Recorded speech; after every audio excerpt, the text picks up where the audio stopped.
আল্লাহ শালা তোরে আমি মেরে ফালাই দিব। শালা আমি দেশে কোনো বিজ্ঞানী বাহিনী রাখবো না। এই তুই ওই মেশিন আবিষ্কার করছিস কি জন্যে? হ্যাঁ, আবিষ্কার করছিস কি জন্যে? শালা আমি কোনো বিজ্ঞানী বাসায় রাখবো না। বল তুই কি খায় মরতে চাস? তো শেষ ইচ্ছেটা কি? আমারে মাফ করে দেন, আমি কোনো বিজ্ঞানী না।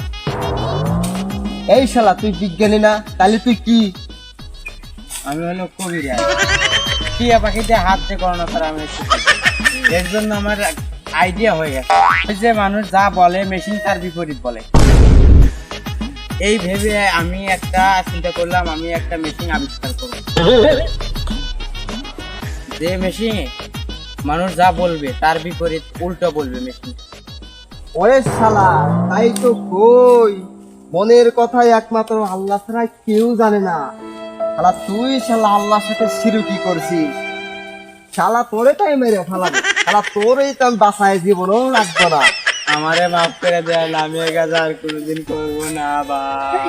শালা তোরে এইবারের মতো মাফ করে দিলাম। এর পরিবর্তে যদি আর কোনো এরকম যদি কথা বলিস আর এরকম যদি কোনো কিছু আবিষ্কার করিস, তাইলে কিন্তু তোদের এই বিজ্ঞানীর 14 গোষ্ঠী কিন্তু আমি কারাগারে নিবাস করে দেব। আমারে মাফ করে দেন। মুখের চেয়ারম্যান ভাই, আমারে তো খুইলা দিয়ে যান।